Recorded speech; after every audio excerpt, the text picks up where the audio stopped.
시청자 여러분 안녕하십니까? VOA 뉴스입니다. 북한이 미국과의 실무협상 대표로 최선희 외무성부상 외에 군축 업무를 했었던 김혁철 전 스페인 대사를 내세운 것으로 알려졌습니다. 대미 실무회담의 급을 낮추고 군축 협상을 벌이면서 협상을 어렵게 끌고 가겠다는 의도란 분석이 나왔습니다. 김칸희 기자입니다. 북한이 제네바 북한 대표부에서 군축 업무를 했던 것으로 알려진 김혁철 전 스페인 대사를 스티븐 비건 대북정책 특별대표의 새 협상 대상으로 지정한 것은 실무회담을 어렵게 끌고 가겠다는 노림수로 분석됐습니다. 북한에는 미국과의 실무회담은 무조건 거부해야 한다는 인식이 있기 때문에 쉽지 않을 향후 협상을 지켜봐야 한다는 것입니다. The North Koreans seem to have developed an allergy toward working level talks with the U.S., regardless of counterpart. Honestly, I think that a lot of people are going to take this as a sign of further resistance by North Korea to effective working level engagement. 북한과 실무회담을 경험했던 게리 세이모어 전 백악관 국가안보회의 대량살상 무기조정관은 북한이 실무급 협상을 본격화하겠지만 최선희 외무성보다는 급을 낮추겠다는 의도가 있다고 평가했습니다. 북한은 비건 대표보다 최 부상을 더 고위급 인사로 판단한다는 것입니다. Vice Minister Madam Choi Song-wi in North Korea's view is too senior official. She outranks Steve Biegun. So the appointment of Ambassador Kim, I see that as an indication that the North Koreans have identified an official at Steve Biegun's level. 실무 협상은 한계가 너무 많아 진전에 제한이 크다는 분석도 있습니다. 비핵화 조치나 미사일 해체 등의 협상은 전적으로 최고위층의 결정에 따르는 만큼 실무급의 결정 권한이 없다는 것입니다. If the leaders decide to negotiate some initial step, like dismantlement of Yongdyon or dismantlement of North Korea's ICBM force as a first step toward denuclearization, then Ambassador Kim will work on that. 이런 가운데 존 볼튼 백악관 국가안보보좌관은 언론 인터뷰를 통해 미국은 중국의 대북 제재 유지를 희망한다고 밝혔습니다. 그러면서 북한이 핵무기를 포기했다는 전략적 결정의 신호가 보이면 대통령은 대북 제재 해제를 시작할 수 있다고 강조했습니다. VOA 뉴스 김칸입니다. 2차 정상회담을 앞두고 미국과 북한이 단계적 비핵화 접근법을 합의하고 있는 게 아니냐는 관측이 나오고 있습니다.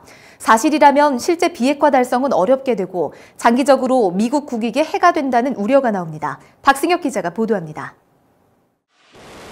미국 본토에 대한 대륙간 탄도미사일 위협을 먼저 제거하고 그다음 북한 핵을 폐기하는 이른바 단계적 접근법에 대해 전문가들은 실패할 위험이 크다고 우려했습니다.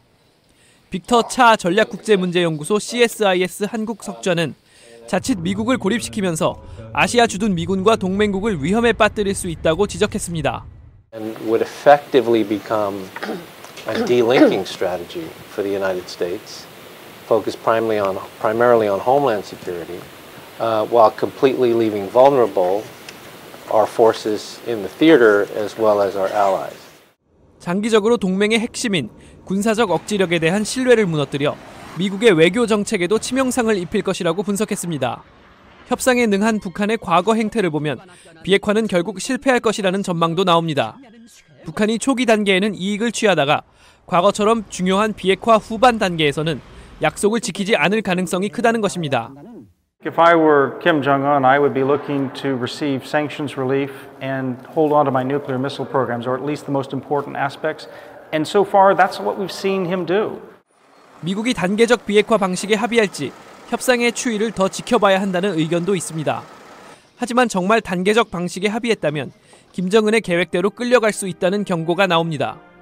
If we did agree to that, we would be playing into Kim Jong-un's hands. I think that there are people in the administration who will recommend that we do not play into their hands. 전문가들은 미국이 단계별 접근으로 북한에 양보한다 해도 핵심은 비핵화라면서 실질적이고 확인 가능한 비핵화 조치로 분명히 못 박아야 한다고 강조했습니다. VOA 뉴스 박승혁입니다. 미 하원이 북한 정부를 대신해 사이버 공격을 벌이는 모든 단체를 제재 대상으로 지정하는 법안을 초당적으로 발의했습니다. 하원 외교위의 위원장인 엘리엇 엥겔 민주당 의원과 공화당 간사인 맥카울 의원 등이 공동 발의한 이 법안은 사이버 위협의 주체로 북한과 러시아, 중국, 이란 등을 지목하면서 특히 북한과 관련해 해외 개인이나 정부 또는 단체 등의 사이버 공격을 벌이면 제재 대상으로 지정해야 한다고 명시했습니다. 북한이 4년 전 수용했던 인권기구의 방북 등 유엔 인권이사회의 권고안들을 제대로 이행하지 않고 있는 것으로 나타났습니다. 국제인권단체인 앰네스티 인터내셔널은 25일 오는 5월 실시되는 3차 보편적 정례 검토를 앞두고 이 같은 내용의 보고서를 유엔에 제출했습니다. 북한은 특히 유엔 북한인권특별보고관 등의 방북을 허용하지 않고 있고 공정화 재판과 정보 접근의 자유, 표현과 이동의 자유 권고도 지키지 않고 있다고 지적했습니다. 2019 세계 경제자유지수에서 북한은 조사 대상국 180개국 가운데 25년 연속 세계 최하위를 기록했습니다. 미국 워싱턴 DC에 있는 헤리티지 재단은 25일 발표한 보고서를 통해 북한에는 경제적 자유의 변화가 있다는 징후가 거의 없으며 독재 정권이 정부 수입을 늘리기 위해 시장과 기업 활동을 조금 허용하고 있을 뿐이라고 지적했습니다. 각국의 경제적 자유도를 측정한 이 지수는 100점 만점으로 전 세계 평균은 60.8점이며 북한은 5.9점을 받는 데 그쳤습니다. VOA 뉴스 마칩니다. 시청해주신 여러분 고맙습니다.